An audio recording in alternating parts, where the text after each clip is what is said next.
guys, it's Kristen with Simply a Stewart, and I am back with the first in probably a series of homeschool videos. I don't know about you guys, but I have been super excited for this new school year. As things start rolling in, I want to get things into their place, and I'm just excited to get started with the new books and the new curriculum. So I wanted to share with you guys what we're going to be using for this year. If this is your first time stopping by, thank you so much for joining us. I will be sharing, as you probably saw in the title, what my fifth grader will be using this year. But I also have what traditionally in a brick and mortar school would be a third grader, first grader, and pre-K student this year. So I will be sharing those as well. I hope you guys will click that subscribe button and stick around. So this year we are changing quite a few things up for my fifth grader. At the end of the fourth grade year, I knew that we really weren't satisfied with our language arts curriculum. And so I was kind of on the prowl for some new things. We had used Easy Grammar last year, as well as a couple different spelling curriculums. My daughter just, I don't know, she's a struggling speller. So we tried a couple different things last year, and nothing held really well for her. We also did Winning with Writing, and then we did the Evan Moore's vocabulary. If you guys are interested in my review on those, I'll put that video down in the description box below. But while we were satisfied with parts of that, we really weren't with others. And so I was kind of out there looking what else there was. And I came across a video that had this. And I have seen several videos and I just never really took the time to watch them. And I'm so glad I did. I can't even remember which mom I had posted it because I'm kind of like a homeschool junkie here on YouTube. I love watching videos while I'm like washing dishes or something boring. But she had posted a video about the language lessons for living education by Master Books. And it just really stunned me on what kind of gentle approach it was. And I thought it would be a great jumping off point. Now, I will be honest, this is going to be the spine of our curriculum and the thing my daughter does every day, but she is behind. And while I'm not super interested in getting her caught up according to brick and mortar standards, I do want her to be able to read and write. And she is a reluctant writer just because she doesn't enjoy it. And so I'm trying to help her in that aspect. So this is going to be the spine of our curriculum. And if you guys are interested, I would be happy to do a flip through of any of these things. But she is super excited. She is already, you can see, we got it and she started and she's about a week in and she's really enjoying it already. Now this does incorporate everything, but we are going to be doing some other things like I mentioned. But just to give you guys a look at the days here, just some of the things that it shows. Each week does start with a section where they can talk about or like read to you out loud, some narration, or you can read to them and they can dictate back to you what happened. But here's just, the pages are just so simplistic. And my daughter really liked that. It wasn't overwhelming to her. I let her watch a couple of the videos that I had watched and asked her, they were flip throughs, and asked her what she thought, and she really seemed interested in that. So that's what we decided on for the spine of her curriculum. Now it is a Christian curriculum. If you are looking for something that is secular, that definitely won't work for you. But I am super excited to try this year. So one of the things I had purchased, you can see here, that's not all of her language arts curriculum, but none of this will she be doing daily except for this, and it is a vocabulary for gifted students. This particular daughter actually is fairly gifted in her vocabulary, and I had actually considered just not doing it this year to give her one less thing to work on so that she could focus on the areas of struggle, but she enjoys vocabulary. And so you can see I found this at Half Price Books for $4, and so far she is really enjoying doing this. And I love that it's just a simple like one worksheet a day, and she's learning some new words that some of these she definitely knows, but some of them are definitely gifted for her. They're out of her normal realm of at least words that she would be using on a daily basis. So I'm really excited about this. I think that this will be something, if I can, if she enjoys it throughout the school year, we will probably go ahead and get this for next year. I will search it down because she's really enjoying it. Not that we didn't like the Evan more, because we did, but so far she's really liking this a lot more. So we picked that up.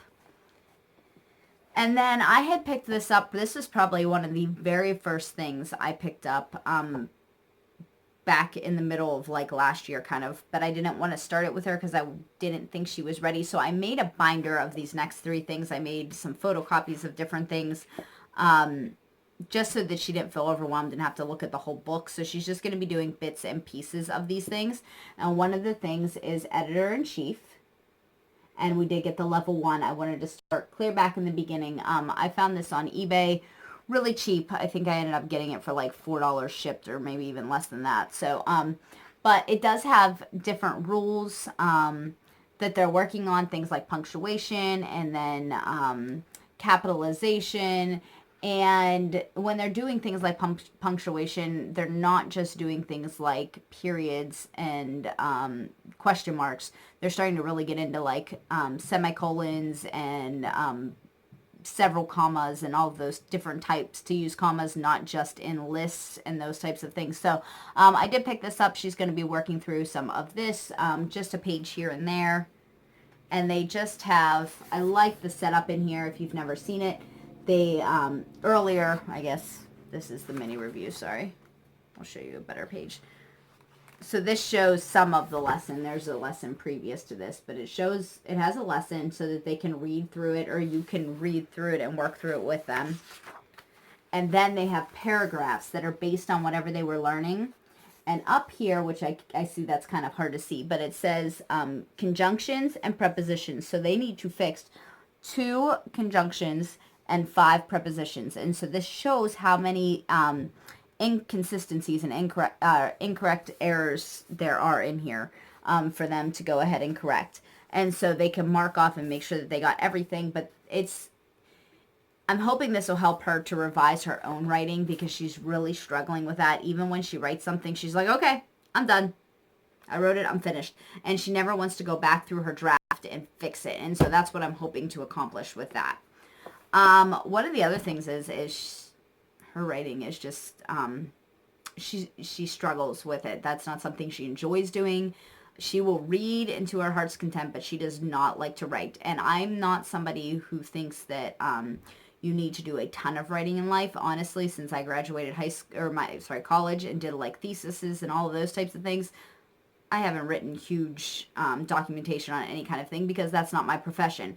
And I have a feeling she's probably going down a road that's where her profession's not going to be in something she hates, like writing huge papers. So, but it is important no matter what field of life you're in, even if you're just, and I don't say this as just a stay-at-home mom, because I'm just a stay-at-home mom, but even if you're just, communicating to people at church and friends and family, you need to be able to communicate well, even within paragraph form. So, that is really important to me. So that part I do want to stress. And so we are working this year. I got the Evan Moore Writing Fantastic or Fabulous Sentences and Paragraphs.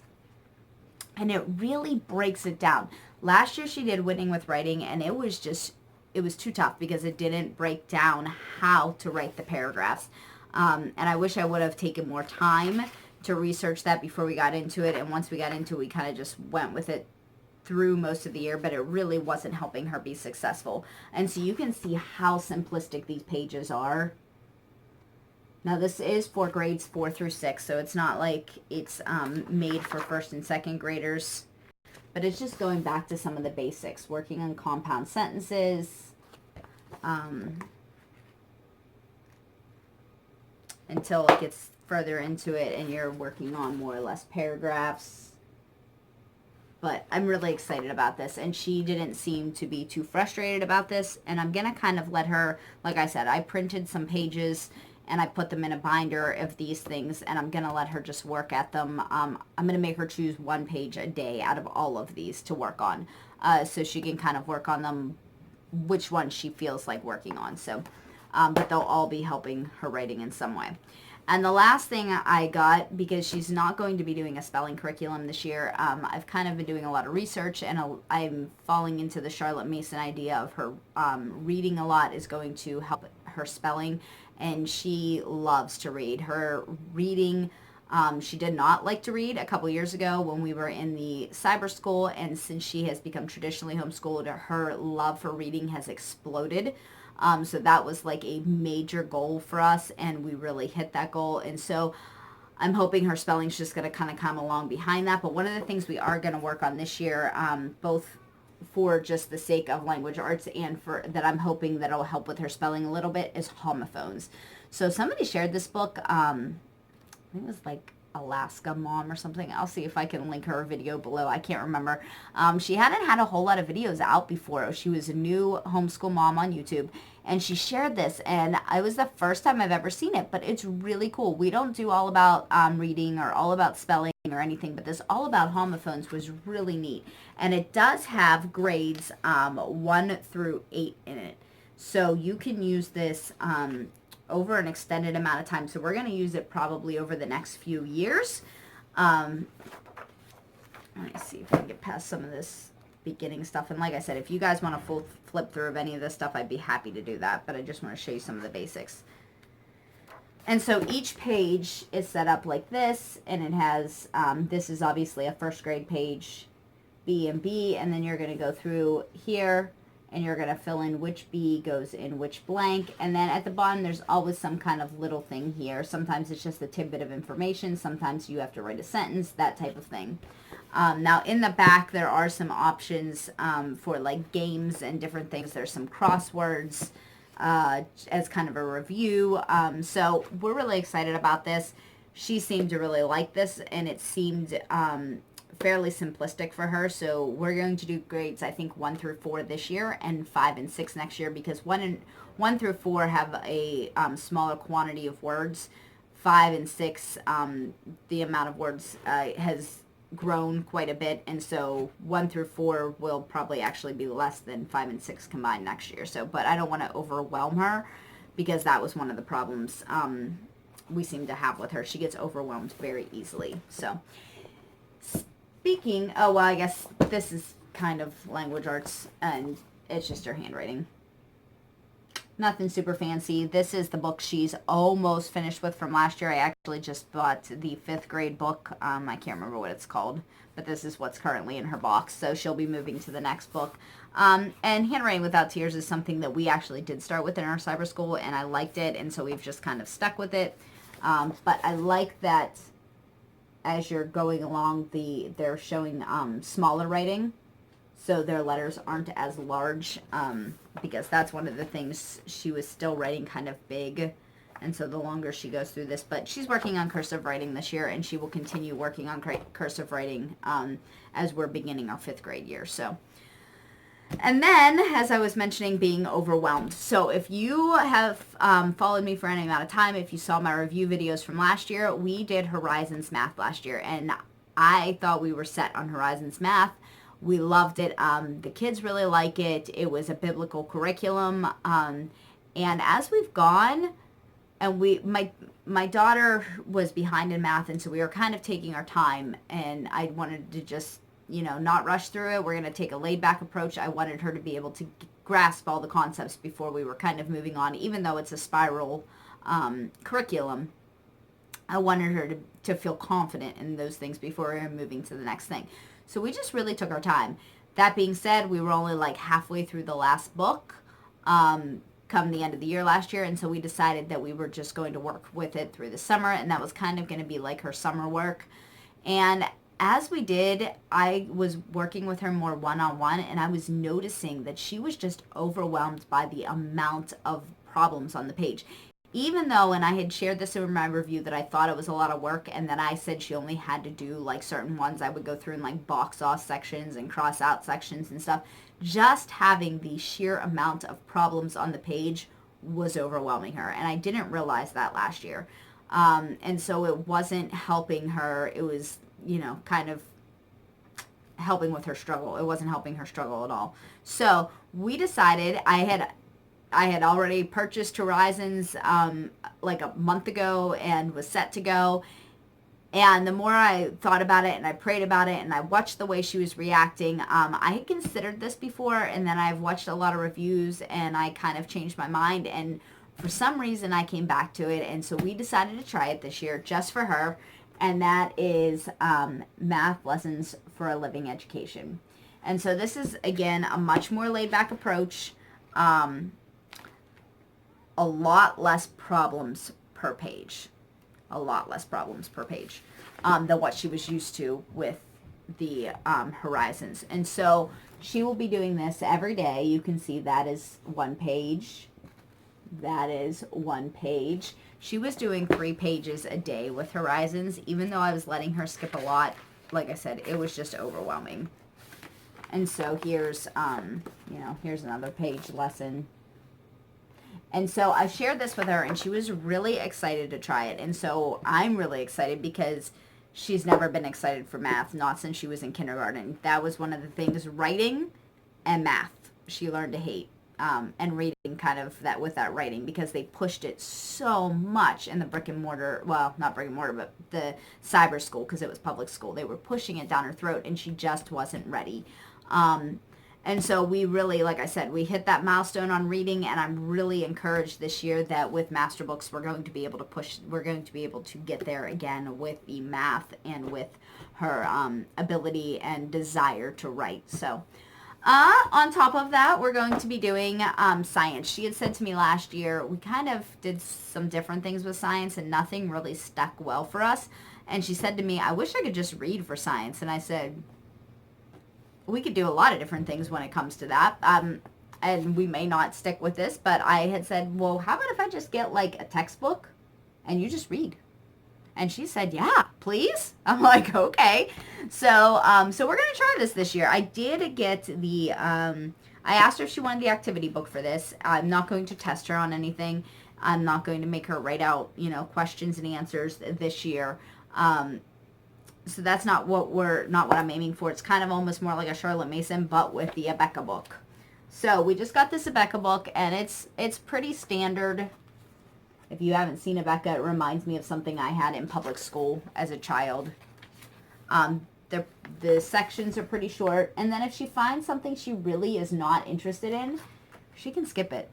And if she finds something she's really interested in, then we can check out more books at the library on it, or whatever. So we're just going to kind of just read through this, is what she's doing right now. You can see she's already started, and so far she's enjoying it. I asked her if that's if it's something she likes, and she said yes. So that is what she's doing for this year.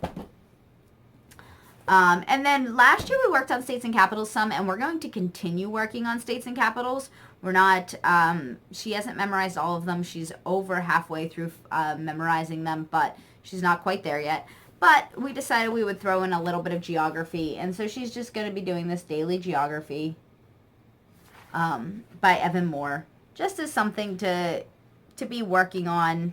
Yeah, she started it. I thought so. We've kind of just been doing a soft start to school. We'll do a hard start in like a definite day in August sometime probably, or maybe after Labor Day. I'm kind of pushing it this year. I don't know. But we're enjoying our summer. But they're enjoying just doing like a couple hours of school here and there. And so she did start this, and she is enjoying it. It is not the like skill sharpener, so it is just black and white, pretty basic. But there's short little sections. You can see like right up here, this is Thursday, and then this is Friday. So there's a couple questions under each, and then there's a challenge section if she wants to work on that. So nothing really super hard this year, but we're going to do that in addition to just continuing to work on the states and capitals. And for that, we usually just do things like do our puzzle. We do some games. She has like the raps that are like the math raps. They have one for states and capitals, so she'll take that along with her in the car. She has states and capitals types books, so those types of things. So that's what she's doing for geography. Most of our geography last year was around that and working on just finding things when we were going through history. We would pull out our scrunch maps and work on finding all of the things. So And the very final thing she'll be doing by herself. Now, I will be doing a video on what we are doing as a whole, because we will be doing like our history and those types of things together. But by herself, she will be doing for her critical thinking this year, Sudoku. So we did not do critical thinking last year, and it was something I definitely wanted to incorporate this year into our homeschool. And so each kiddo was going to be getting some kind of critical thinking book, and she has gotten on this kick of doing Sudoku. I love to do Sudoku. I haven't done it a whole lot lately just because my summer's been a little busy opposed to laid back and relaxing, which is probably why I'm pushing my start date. But she saw that I was doing it, and then her grandfather had it on his phone, and so she was figuring out how to play on his phone, and so she asked me, because I had a Sudoku book, if she could have a Sudoku book. And so we picked one up for her over the summer, and she'd been working on it, and so we just decided that this would be a good fit for her, something she really enjoys and that she could work on through the school year as kind of her critical thinking. And so it's just giant Sudoku boards. I don't even know. We got one at the Dollar Tree for the summer, and I think this one we picked up at a yard sale. But she really enjoys it. Like I said, she's, well, she's in pencil, so you can't see that very well, I guess, but she's already been working on this. So that is everything that she will be doing by herself this year. As far as independent work, I'll be working with her, but that she will be doing not as a group subject. So I will have videos for my upcoming third grader, first grader, and pre-K student soon, as well as a group video. So if you guys like these kinds of videos, please give it a thumbs up, and make sure you guys subscribe and hit that notification bell so that you guys don't miss videos in the future. And I will see you guys all next time. Bye.